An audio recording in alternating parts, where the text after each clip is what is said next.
बहुत समय पहले भारत के मध्य भाग में राजा अमरवीर का शासन था। वे अपने न्याय, धर्म और प्रजा प्रेम के लिए प्रसिद्ध थे। उनका राज्य अत्यंत समृद्ध था। खेतों में सोना सी फसलें लहलहाती, नदियां गुनगुनाती और प्रजा सुख शांति से जीवन व्यतीत करती। परंतु राजा अमरवीर का हृदय एक जिज्ञासा से भरा हुआ था। वे हमेशा सोचते, समय से बड़ा कौन है? क्या कोई शक्ति ऐसी है जो समय को रोक सके या उससे आगे निकल सके? एक दिन दरबार में एक वृद्ध ऋषि आए। उनकी आंखों में असीम ज्ञान था। वे मुस्कुराते हुए बोले, राजन, तुम्हारे मन की जिज्ञासा मैं जानता हूं। समय सबसे बड़ा शिक्षक है, पर यदि तुम सच में समय का रहस्य समझना चाहते हो तो हिमालय की गुफाओं में छिपे काल दर्पण को खोजो। वही दर्पण तुम्हें समय का साक्षात दर्शन कराएगा। राजा अमरवीर ने बिना देर किए उस अद्भुत यात्रा पर निकलने का निश्चय किया। 3 परीक्षाएं, गुफा तक पहुंचने के लिए 3 कठिन परीक्षाएं रखी गई थीं। 1, धैर्य की परीक्षा। पहले द्वार पर एक विशालकाय नाग पहरा दे रहा था। वह फुफकार कर बोला, जिसके भीतर क्रोध है वह यहां से नहीं गुजर सकता। केवल वही आगे बढ़ सकता है जो धैर्यवान हो। राजा अमरवीर ने अपनी तलवार खींची पर तुरंत रुक गए। उन्होंने मन को शांत किया, आंखें बंद की और धीरे से बोले, हे नाग, मैं तुझसे युद्ध नहीं करूंगा। यदि तू मार्ग देगा तो मैं आभारी रहूंगा। नाग शांत हुआ और रास्ता खुल गया। 2, सत्य की परीक्षा। दूसरे द्वार पर एक साधु खड़े थे। उन्होंने राजा से पूछा, यदि तुम्हें चुनना हो प्रजा की भलाई या अपने परिवार की रक्षा, तो क्या चुनोगे? राजा अमरवीर ने दृढ़ स्वर में उत्तर दिया, राजा का पहला धर्म प्रजा की रक्षा है। परिवार मेरा है, परंतु प्रजा मेरा जीवन है। साधु मुस्कुराए और मार्ग देने लगे। 3, त्याग की परीक्षा। तीसरे द्वार पर एक दिव्य स्त्री खड़ी थी। उन्होंने राजा से कहा, यदि तुम्हें समय का रहस्य चाहिए तो तुम्हें अपने सबसे प्रिय वस्तु का त्याग करना होगा। राजा ने बिना सोचे अपनी तलवार और मुकुट उतारकर उनके चरणों में रख दिया। मेरा प्रिय राज्य और अधिकार नहीं, बल्कि सत्य का ज्ञान है। स्त्री ने आशीर्वाद दिया और गुफा का द्वार खुल गया। काल दर्पण का रहस्य। गुफा के भीतर एक चमकता हुआ दर्पण रखा था। जैसे ही राजा अमरवीर ने उसमें देखा, उन्हें अपने अतीत, वर्तमान और भविष्य के दृश्य दिखने लगे। अतीत में उन्होंने देखा कि कैसे उनके पूर्वजों ने कठिनाइयों से राज्य बनाया। वर्तमान में वे देख रहे थे कि उनकी प्रजा सुखी है, पर कुछ लोग आलस्य और लालच में डूब रहे हैं। भविष्य में उन्होंने देखा कि यदि उन्होंने शिक्षा और सदाचार को प्रोत्साहित नहीं किया तो आने वाली पीढ़ियां कमजोर हो जाएंगी। दर्पण से एक आवाज गूंजी, राजन, समय को कोई रोक नहीं सकता, परंतु समय को सार्थक बना सकता है। सदाचार, ज्ञान और परिश्रम, यही वह शक्ति है जो समय से भी महान है।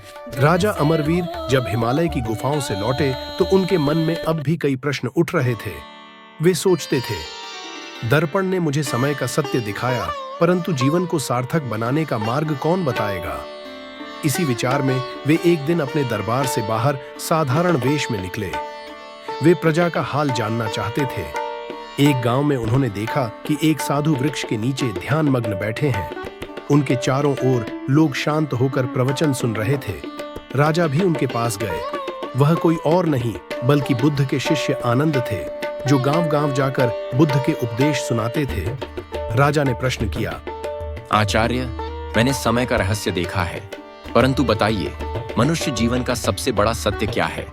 आनंद ने मुस्कुराकर कहा, राजन, स्वयं बुद्ध ने कहा है, सब कुछ अनित्य है, अनिच्छा। संसार में दुख है, दुख, और यह दुख तृष्णा, लालसा से उत्पन्न होता है। यदि मनुष्य लोभ, क्रोध और मोह को छोड़ दे तो ही उसे मुक्ति मिलती है। यही मार्ग है, धम्म का मार्ग। राजा अमरवीर ने गहरी सांस ली। उन्हें दर्पण का तीसरा दृश्य याद आया। भविष्य में उनकी प्रजा आलस्य और लालच में डूब रही थी। उन्होंने सोचा, दर्पण ने केवल दिखाया, पर बुद्ध का धम्म जीवन जीने का उपाय बता रहा है। उन्होंने आनंद से कहा, मुझे अपने राज्य की प्रजा को यह धम्म सिखाना होगा, वरना समृद्धि होते हुए भी वे दुख में डूब जाएंगे। राज्य में धम्म मार्ग। राजा अमरवीर ने बुद्ध के उपदेशों को अपने राज्य में लागू किया। उन्होंने 4 सिद्धांतों को कानून बना दिया। 1, अहिंसा और करुणा प्रजा को सिखाया गया कि हिंसा से नहीं, करुणा से ही शांति मिलती है। 2. सत्य और सम्यक वाणी, झूठ और चुगली पर रोक लगाई गई। 3. सम्यक आजीविका, व्यापार। 4. अद्भुत परिणाम, धीरे धीरे राज्य में बड़ा परिवर्तन आया। किसान अब फसल काटते समय हिंसक तरीकों की जगह प्रकृति का आदर करने लगे। व्यापारी लालच की जगह न्यायपूर्ण व्यापार करने लगे। लोग आलस्य और विलासिता से हटकर परिश्रम और साधना की ओर झुकने लगे।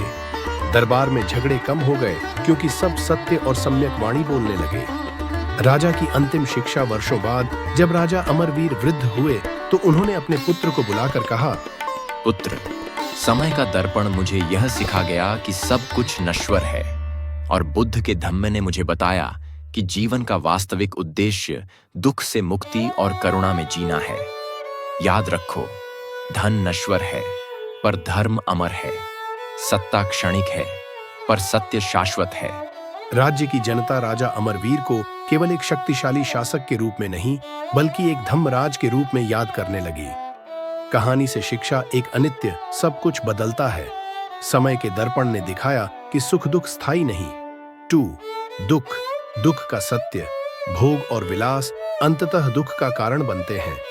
3.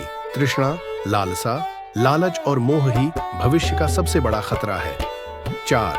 धम्म का मार्ग, करुणा, सत्य और ध्यान ही जीवन को सार्थक बनाते हैं। इस प्रकार राजा अमरवीर की कथा हमें यह सिखाती है कि समय हमें नश्वरता का बोध कराता है और बुद्ध का धम्म हमें जीवन जीने की सही दिशा दिखाता है।